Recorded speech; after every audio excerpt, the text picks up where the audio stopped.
നമസ്കാരം സുഹൃത്തുക്കളെ, എന്റെ പേര് Aswathy. Welcome to Harshitham edutech. 2026 ഏറ്റവും പ്രധാനപ്പെട്ട കറണ്ട് അഫയേഴ്സ് വസ്തുതകളുടെ ഡിസ്കഷൻ ആണ്. പരീക്ഷാ ഹാളിൽ പ്രതീക്ഷിക്കാവുന്ന ചോദ്യങ്ങൾ മാത്രം. ക്ലാസ്സിലേക്ക് പോയാലോ? ക്ലാസ് കഴിഞ്ഞിട്ട് ഇതിന്റെ PDF നിങ്ങൾക്ക് വേണമെന്നുണ്ടെങ്കിൽ യെസ് എന്ന് താഴെ ഒന്ന് കമന്റ് ചെയ്യാമോ? ഞാൻ ഇതിന്റെ PDF നമ്മുടെ ടെലഗ്രാം ചാനൽ ഇട്ട് തന്നേക്കാം. ടെലഗ്രാം ചാനൽ ജോയിൻ ചെയ്യാത്തവരുണ്ടെങ്കിൽ ഫസ്റ്റ് കമന്റ് ഒന്ന് ചെക്ക് ചെയ്തേക്കൂ. ലിങ്ക് ഞാൻ പിൻ ചെയ്ത് വെച്ചിട്ടുണ്ട്. സ്റ്റാർട്ട് ചെയ്യാം. അപ്പോൾ ക്ലാസ്സിലേക്ക് പോകുന്നതിന് മുന്നേ ഞാൻ നിങ്ങളോടൊരു ചോദ്യം ചോദിക്കട്ടെ. നമ്മുടെ ഇന്നത്തെ ക്ലാസ്സുമായി ബന്ധപ്പെട്ട ഒരു ചോദ്യം തന്നെയാണ്. വയനാട് ജില്ലയുടെ ആസ്ഥാനം എവിടെയാണ് സ്ഥിതി ചെയ്യുന്നത്? താഴെ ഒന്ന് കമന്റ് ചെയ്യാമോ? എല്ലാവർക്കും അറിയാന്നുള്ള പോയിന്റ് ആയിരിക്കും. വയനാട് ജില്ലയുടെ ആസ്ഥാനം എവിടെ? ഓക്കെ, അപ്പൊ ചോദ്യത്തിലേക്ക് പോകാം. ആദ്യത്തെ ചോദ്യം ഇതാണ്: വിദ്യാർത്ഥികളിൽ പൗരബോധം, സാമൂഹിക ഉത്തരവാദിത്തം, ജീവിത നൈപുണ്യങ്ങൾ എന്നിവ വളർത്തുക എന്ന ലക്ഷ്യത്തോടെ കേരള പൊതുവിദ്യാഭ്യാസ വകുപ്പ് ആരംഭിച്ച പദ്ധതിയുടെ പേരെന്താണ്? ചുവട് എന്ന പദ്ധതിയാണ്. ചുവട്. അപ്പോ കേരളത്തിലെ സ്കൂൾ വിദ്യാർത്ഥികളിൽ പൗരബോധം വളർത്തിയെടുക്കുക, സാമൂഹിക ഉത്തരവാദിത്തം വളർത്തിയെടുക്കുക, ജീവിത നൈപുണ്യങ്ങൾ, ലൈഫ് സ്കിൽസ് ഡെവലപ്പ് ചെയ്യുക എന്ന ലക്ഷ്യത്തോടെ അടുത്തിടയ്ക്ക് കേരള പൊതുവിദ്യാഭ്യാസ വകുപ്പ് ആരംഭിച്ച പദ്ധതിയാണ് ചുവട്. ഓർക്കുമല്ലോ, ചുവട് എന്ന പദ്ധതി. അടുത്ത ചോദ്യം: ലോകത്തിലെ ആദ്യത്തെ സംയോജിത ocean thermal energy conversion plant സ്ഥാപിതമാകുന്നത് എവിടെ? Ocean thermal energy conversion OTEC സ്ഥാപിതമാകുന്നത് ലക്ഷദ്വീപിന്റെ ക്യാപിറ്റലായ കവരത്തിയിലാണ്. ഈ ഒരു പ്ലാന്റിന് പിന്നിൽ പ്രവർത്തിക്കുന്നത് നാഷണൽ ഇൻസ്റ്റിറ്റ്യൂട്ട് ഓഫ് ഓഷൻ ടെക്നോളജിയാണ്. ഇവിടെ ഉപയോഗിച്ചിരിക്കുന്ന സാങ്കേതിക വിദ്യ എന്ന് പറയുന്നത് സമുദ്ര ഉപരിതലത്തിലെ ചൂടുള്ള വെള്ളവും കടലിന്റെ അടിയിലേക്ക് പോകുമ്പോഴുള്ള തണുത്ത വെള്ളവും തമ്മിലുള്ള താപവ്യത്യാസം ഉപയോഗിച്ച് വൈദ്യുതി ഉൽപ്പാദിപ്പിക്കുക, കൂടാതെ കുടിവെള്ളത്തിന് വേണ്ടി ഉപയോഗിക്കുക. അതിനുവേണ്ടി കൊണ്ടുവന്ന നൂതന സാങ്കേതിക വിദ്യയാണ് ഈ ഒരു സംയോജിത Ocean thermal energy conversion plant. ഇത് സ്ഥാപിതമാകുന്നത് ലക്ഷദ്വീപിന്റെ ക്യാപിറ്റലായ എവിടെയാണ്? കവരത്തിയാണ്. കവരത്തി. ഓക്കെ, അപ്പൊ നിങ്ങളോട് ചോദിച്ച ചോദ്യം എന്തായിരുന്നു? വയനാട് ജില്ലയുടെ ആസ്ഥാനം എവിടെയാണെന്നാണ്. താഴെ ഒന്ന് കമന്റ് ചെയ്യണേ. അടുത്ത ചോദ്യം: മലപ്പുറം ജില്ലാ പോലീസിന്റെ ഒരു പ്രത്യേക പരിശോധനയാണ് സൈ ഹണ്ട്. നിങ്ങൾക്ക് അറിയായിരിക്കും, ഇപ്പൊ ഇന്നത്തെ നമ്മൾ ജീവിച്ചു വരുന്ന സാഹചര്യത്തിൽ സൈബർ തട്ടിപ്പുകൾ വളരെ അധികം ഏറി വരുന്ന ഒരു സാഹചര്യമാണ്. സൈബർ തട്ടിപ്പ്, അതുപോലെ ഓൺലൈൻ ലോണുകളുടെ ഭീഷണി, സാമ്പത്തിക തട്ടിപ്പ്, ഇവയൊക്കെ ഇല്ലാണ്ടാക്കാൻ വേണ്ടിയിട്ട്, അല്ലെങ്കിൽ ഇവയൊക്കെ പരമാവധി തടയാൻ വേണ്ടി മലപ്പുറം ജില്ലാ പോലീസ് ഒരു പ്രത്യേക പരിശോധന കൊണ്ടുവന്നു. അതിന്റെ പേരാണ് സൈ ഹണ്ട്. അപ്പൊ ചോദ്യം ഇതാണ്: കേരള പോലീസിന്റെ ആഭിമുഖ്യത്തിൽ സൈബർ സാമ്പത്തിക കുറ്റകൃത്യങ്ങൾ തടയുന്നതിന് വേണ്ടി മലപ്പുറം ജില്ലയിൽ നടത്തിയ പ്രത്യേക പരിശോധനയുടെ പേരെന്താണ്? സൈ ഹണ്ട്. സൈ ഫോർ സൈബർ എന്ന് ഓർത്താൽ മതി. സൈ ഹണ്ട്.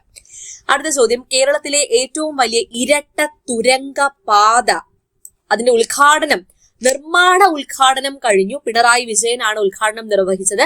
വരുന്നത് എവിടെയാണ്? കോഴിക്കോട്, വയനാട്. അപ്പൊ താമരശ്ശേരി ചുരത്തിന്റെ ഗതാഗത കുരുക്ക് നിയന്ത്രിക്കാൻ വേണ്ടി കൊണ്ടുവരുന്ന പാതയാണ് ഈ ഒരു ഇരട്ട തുരങ്കപാത. കേരളത്തിലെ തന്നെ ഏറ്റവും വലിയ ഇരട്ട തുരങ്കപാതയാണ്. ആനക്കാംപൊയിൽ, കോഴിക്കോട് ജില്ലയിലെ ആനക്കാംപൊയിൽ മുതൽ വയനാട് ജില്ലയിലെ കള്ളാടി, മേപ്പാടി വരെ നീളുന്ന പാതയാണ്. അപ്പൊ ഇതിന്റെ നിർമ്മാണ ഉദ്ഘാടനം നിർവഹിച്ചിട്ടുണ്ട്. ഓക്കെ, അപ്പൊ ഈ പറഞ്ഞ 4 ക്വസ്റ്റ്യൻസും കിട്ടിയല്ലോ. കിട്ടിയെങ്കിൽ എസ് എന്ന് പറയൂ. കൂടാതെ നിങ്ങൾക്ക് ഇഷ്ടപ്പെട്ടിട്ടുണ്ടെങ്കിൽ ആ ലൈക്ക് ബട്ടൺ കൂടെ ഒന്ന് ക്ലിക്ക് ചെയ്തേ. അടുത്ത ഫാക്ടിലേക്ക് പോകാം. അതിനു മുന്നേ നമ്മുടെ LGS ബാച്ചിനെ കുറിച്ച് ഒരുപാട് പേര് ചോദിച്ചിട്ടുണ്ടായിരുന്നു. LGS ബാച്ച് ഏപ്രിൽ മാസം 6-ാം തീയതിയാണ് സ്റ്റാർട്ട് ചെയ്യാനിരിക്കുന്നത്. അഡ്മിഷൻ തുടങ്ങിയിട്ടുണ്ട്. 2 ഇൻസ്റ്റാൾമെന്റ് ആയിട്ട് ഫീസ് അടയ്ക്കാനും പറ്റും. 2027 ഡിസംബർ വരെ വാലിഡിറ്റി ഉള്ള ബാച്ചുമാണ്. പിന്നെ സീറ്റ്സ് ലിമിറ്റഡ് സീറ്റ് ആണ്. ഒരുപാട് പേരെ ഒന്നും എടുക്കത്തില്ല, കുറച്ചു പേരെ മാത്രമേ എടുക്കത്തുള്ളൂ. എന്റെ ഗൈഡൻസിൽ പോകുന്ന ബാച്ചാണ്. അപ്പൊ എന്റെ ഗൈഡൻസോട് കൂടിയ ബാച്ചാണ്. തിങ്കൾ മുതൽ വെള്ളി വരെയാണ് നിങ്ങൾക്ക് പഠിക്കാനുള്ള പോർഷൻ വരുന്നത്. പിന്നെ നമ്മുടെ ബാച്ചിൽ ജോയിൻ ചെയ്തിരിക്കുന്നത് മിക്ക ആൾക്കാരെയും പഠനത്തിൽ ഗ്യാപ്പ് വന്ന ആൾക്കാരെ, അതുപോലെ ജോലിക്ക് പോയിക്കൊണ്ട് പഠിക്കുന്ന ആൾക്കാർ, സ്റ്റുഡൻസ്, ബിഗിനേഴ്സ്, ഇവരൊക്കെയാണ്. അപ്പൊ ഇവർക്കൊക്കെ വേണ്ടിയിട്ട് സ്റ്റാർട്ട് ചെയ്യുന്ന ബാച്ചാണ്. അതുകൊണ്ട് തന്നെ ഒരു ദിവസം 2 മണിക്കൂർ അല്ലെങ്കിൽ മാക്സിമം 2.5 മണിക്കൂർ മാത്രമേ പഠിക്കേണ്ടതായിട്ടുള്ളൂ. LGSന്റെ സിലബസ് നിങ്ങൾക്ക് അറിയാമല്ലോ. LGS, GK, സയൻസ്, അതുപോലെ കറണ്ട് അഫയേഴ്സ്, മാത്സ്, മെന്റലിറ്റി, ഇത്രയും മാത്രമേ പഠിക്കേണ്ടതായിട്ടുള്ളൂ. മനസ്സുറപ്പിച്ച് പഠിക്കാൻ ഇറങ്ങിയാൽ കയ്യിലിരിക്കുന്ന ജോലിയാണ് LGS. ഈ വർഷം നോട്ടിഫിക്കേഷൻ വരും. നോട്ടിഫിക്കേഷൻ വരുന്നത് വരെ കാത്തിരിക്കരുതേ.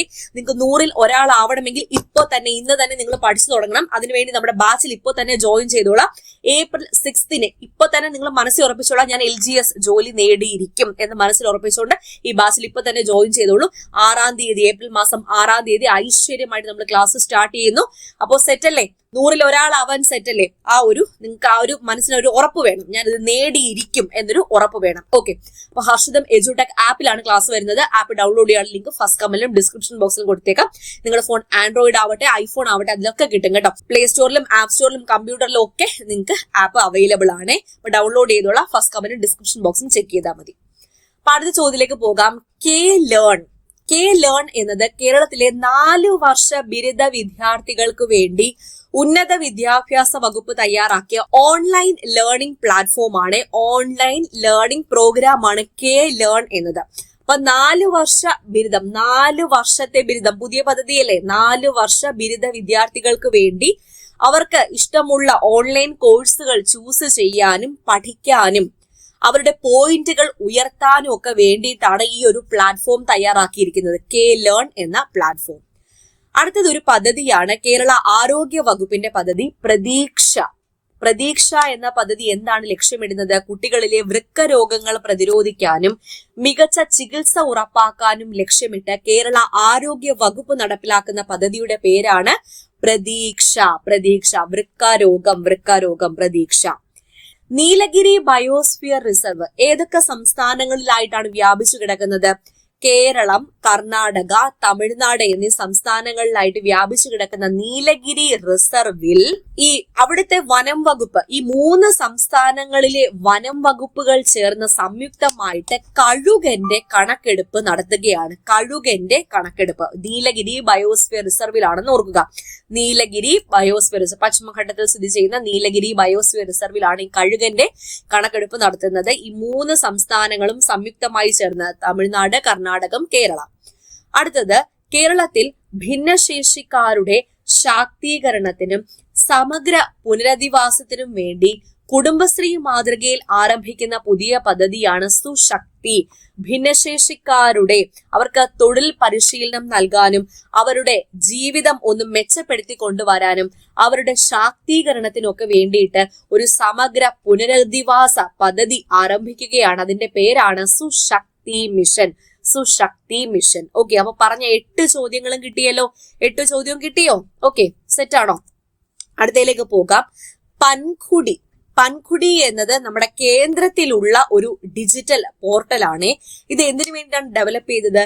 രാജ്യത്തെ വനിതാ ശിശു വികസന പ്രവർത്തനങ്ങളുടെ ഏകോപനം, സുതാര്യത, പങ്കാളിത്തം എന്നിവ ഉറപ്പുവരുത്തുന്നതിനു വേണ്ടി കേന്ദ്ര സർക്കാർ ആരംഭിച്ച ഡിജിറ്റൽ പോർട്ടലാണ് പൻഖുടി പോർട്ടൽ.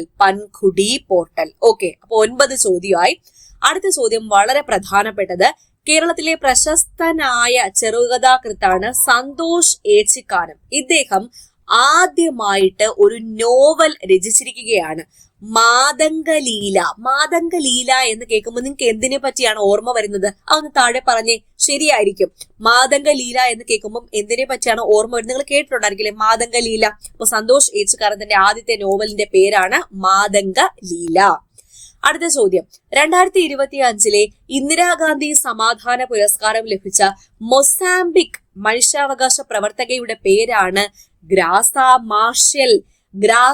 മാർഷലിനാണ് 2025 ഇന്ദിരാഗാന്ധി സമാധാന പുരസ്കാരം ലഭിച്ചത്. ഓക്കെ, അടുത്ത ചോദ്യം. 2026 ജനുവരി മാസം സർക്കാർ സ്കൂളുകളിൽ പത്രവായന നിർബന്ധമാക്കിയ സംസ്ഥാനം. നല്ലൊരു കാര്യമാണ്. പത്രവായന നിർബന്ധമാക്കിയ സംസ്ഥാനമാണ് രാജസ്ഥാനാണ് 2026 ജനുവരി മാസം സർക്കാർ സ്കൂളുകളിൽ പത്രവായന നിർബന്ധമാക്കിയത്. അപ്പൊ 2025 ഇന്ദിരാഗാന്ധി സമാധാന പുരസ്കാരം ലഭിച്ച മൊസാംബിക് മനുഷ്യാവകാശ പ്രവർത്തകരുടെ പേരെന്താ? Graca Machel, Mathangaleela, Santhosh Echikkanam, Pankhudi portal. Okay, അടുത്ത ചോദ്യത്തിലേക്ക് പോകാം. ലാലേട്ടനെ കുറിച്ചുള്ള ഒരു പരിപാടിയാണ് നിങ്ങൾ TV കണ്ടിട്ടുണ്ടായിരിക്കും. ഫാൽക്കെ പുരസ്കാരത്തിന് അർഹനായ മലയാള സിനിമാ നടൻ മോഹൻലാലിനെ ആദരിക്കാൻ സംസ്ഥാന സർക്കാർ തിരുവനന്തപുരത്ത് സംഘടിപ്പിച്ച പ്രത്യേക പരിപാടിയുടെ പേരാണ് മലയാളം വാനോളം ലാൽ സലാം. മലയാളം വാനോളം ലാൽ സലാം എന്നത് ലാലേട്ടനെ അല്ലെങ്കിൽ മോഹൻലാലിനെ ആദരിക്കാൻ വേണ്ടിയിട്ട് സംഘടിപ്പിച്ച പരിപാടിയുടെ പേരാണ്. അടുത്ത ചോദ്യം പ്രധാനപ്പെട്ടതാണ്, ഓർത്തു വെച്ചോളൂ. മലയാറ്റൂർ ഫൗണ്ടേഷന്റെ 4ാമത് സാഹിത്യ പുരസ്കാരം ലഭിച്ച സാഹിത്യകാരനാണ് അംബികാസുധൻ മാങ്ങാട്. അംബികാസുധൻ മാങ്ങാട് പുരുഷനാണ്.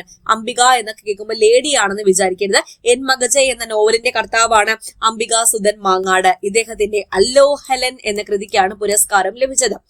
അല്ലോഹലൻ എന്ന കൃതി, മലയാറ്റൂർ ഫൗണ്ടേഷൻ പുരസ്കാരം അംബികാസുധൻ മാങ്ങാട് അല്ലോഹലൻ എന്ന കൃതിക്ക്. ഓക്കെ, അടുത്ത ചോദ്യം നോക്കാം. മത്സ്യകൃഷിയിലെ മികച്ച നേട്ടങ്ങൾക്കായുള്ള കേരള ഫിഷറീസ് വകുപ്പിന്റെ 2025 എക്സലൻസ് അവാർഡ് നേടിയ കേരളത്തിലെ ജില്ല ഏതാണ്? കാസർഗോഡ് ജില്ലയ്ക്കാണ് പുരസ്കാരം ലഭിച്ചത്. കാസർഗോഡ് ജില്ല കേരള ഫിഷറീസ് വകുപ്പിന്റെ മത്സ്യകൃഷിയിലെ മികച്ച നേട്ടങ്ങൾക്ക് വേണ്ടിയിട്ടുള്ള പുരസ്കാരം. അടുത്ത ചോദ്യം ഓർത്തു വെച്ചോളൂ. തണ്ണീർത്തട സംരക്ഷണവുമായി ബന്ധപ്പെട്ട റംസാർ അവാർഡ് നേടിയ ആദ്യ ഇന്ത്യൻ വനിത ആരാണ്? ജയശ്രീ വെങ്കിടേശ്വരൻ. ജയശ്രീ വെങ്കിടേശ്വരൻ, പഠിച്ചോ? ജയശ്രീ വെങ്കിടേശ്വരനാണ് റംസാർ അവാർഡ് ആദ്യമായിട്ട് ലഭിക്കുന്ന ഇന്ത്യൻ വനിതയാണ്. അതുകൊണ്ട് ഈ ചോദ്യം ഉറപ്പായിട്ടുള്ള ചോദ്യമാണ്, ജയശ്രീ വെങ്കിടേശ്വരൻ. ഓക്കെ, അടുത്ത ചോദ്യം. 2025 വേൾഡ് ഫുഡ് പ്രൈസ് നേടിയ ബ്രസീലിയൻ ശാസ്ത്രജ്ഞയുടെ പേരെന്താണ്? ഡോക്ടർ മരിയാഞ്ചല ഹംഗ്രിയ. ഫുഡ് നമ്മൾ വിശക്കുമ്പോഴല്ലേ നമുക്ക് ഹംഗ്രി, ഫുഡിന് വേണ്ടിയിട്ടല്ലേ നമ്മൾ ഹംഗ്രി. അപ്പൊ ഹംഗ്രിയ ഫുഡ്, അങ്ങനെ ഓർത്തിരിക്കാലോ. മരിയാഞ്ചല ഹംഗ്രിയ ഫുഡ് പ്രൈസ്. ഓക്കെ, അടുത്ത ചോദ്യം. മലയാളത്തിലെ ആദ്യ ചെറുകഥാകാരൻ വേങ്ങേൽ കുഞ്ഞിരാമൻ നായനാരുടെ സ്മരണാർത്ഥം നൽകി വരുന്ന കേസരി നായനാർ പുരസ്കാരം ഇത്തവണ ലഭിച്ച ഗാനരചയിതാവും സംഗീത സംവിധായകനുമായ വ്യക്തിയാണ് കൈതപ്രം ദാമോദരൻ നമ്പൂതിരിക്കാണ് കേസരി നായനാർ പുരസ്കാരം ലഭിച്ചത്. അപ്പൊ മരിയാഞ്ചല ഹംഗ്രിയ ഫുഡിലേക്ക് ഓർക്കുക. ജയശ്രീ വെങ്കടേശൻ റംസാർ അവാർഡ് കാസർഗോഡ് മത്സ്യം. ഓക്കെ, ഇനി ഒരു 2 ചോദ്യം കൂടെ ഉള്ളൂ. അപ്പൊ നമ്മുടെ ബാച്ചിന്റെ കാര്യം മറന്നു പോകരുതേ. എത്രയും വേഗം തന്നെ അഡ്മിഷൻ എടുത്തോളാം. പിന്നെ ഈ ബാച്ച് മാത്രമല്ല, LDCയുടെ പുതിയ ബാച്ച് ജസ്റ്റ് സ്റ്റാർട്ട് ചെയ്തിട്ടുണ്ട്. 2027 ഡിസംബർ വരെ വാലിഡിറ്റി ഉള്ള കോഴ്സാണ്. നോട്ട് പ്രിന്റ് എടുക്കാനും പറ്റും. കമ്പനി LGS മുതൽ degree level prelims and mains വരെയുള്ള കോച്ചിങ് നമ്മുടെ ആപ്പിൽ അവൈലബിൾ ആണ്. ഏത് കോഴ്സാണ് നിങ്ങൾക്ക് വേണ്ടത്, ഏത് കോഴ്സ് വേണമെങ്കിലും നമ്മുടെ ആപ്പിൽ സ്റ്റോർ എന്ന് പറഞ്ഞ ഓപ്ഷനിൽ സെർച്ച് ചെയ്ത് കഴിഞ്ഞാൽ സ്റ്റോർ എന്ന് പറഞ്ഞ ഓപ്ഷൻ ഞാൻ എല്ലാ കോഴ്സുകളും ഇട്ടിട്ടുണ്ട്.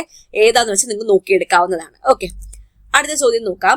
യൂറോപ്യൻ യൂണിയന്റെ ഏകീകൃത കറൻസിയായ യൂറോ ഔദ്യോഗികമായി സ്വീകരിച്ച 21ാമത്തെ രാജ്യമാണ് ബൾഗേറിയ. ഓക്കെ, ഭാനുപ്രകാശ് എഴുതി മാതൃഭൂമി ബുക്സ് പ്രസിദ്ധീകരിക്കുന്ന മോഹൻലാലിന്റെ ജീവചരിത്രത്തിന്റെ പേരാണ് മുഖരാഗം. അപ്പൊ ലാലേട്ടന്റെ 2 ഫാക്ട് പറഞ്ഞേ. മലയാളം വാനോളം ലാൽ സലാം. മുഖരാഗം എന്നത് ഇദ്ദേഹത്തിന്റെ ജീവചരിത്രമാണ്. രചിച്ചിരിക്കുന്ന ആരാണ്? ഭാനുപ്രകാശ് ആണ്. ഓക്കെ, അപ്പൊ ഇന്ന് 20 ക്വസ്റ്റ്യൻസ് ആണ് നമ്മൾ ഡിസ്കസ് ചെയ്തത്. ക്ലാസ് ഇരുന്ന് തന്നെ പഠിച്ചോ. എന്റെ ക്ലാസ്സുകളൊന്നും പിന്നത്തേക്ക് പഠിക്കാൻ മാറ്റി വെക്കരുതേ. ഇന്ന് തന്നെ, ഇപ്പൊ തന്നെ നിങ്ങൾ കേൾക്കുന്ന സമയത്ത് തന്നെ പഠിക്കുക. ഓക്കെ, അപ്പൊ വീഡിയോ ഇഷ്ടപ്പെട്ടാൽ ലൈക്ക് ചെയ്തിട്ട് പോവുക. കൂടാതെ നിങ്ങളുടെ ഫ്രണ്ട്സിലേക്ക് ഷെയർ ചെയ്ത് കൂടെ കൊടുക്കുക. അടുത്ത ക്ലാസ്സിൽ വീണ്ടും കാണാം. All the best for your exam preparation. God bless you all. Thank you.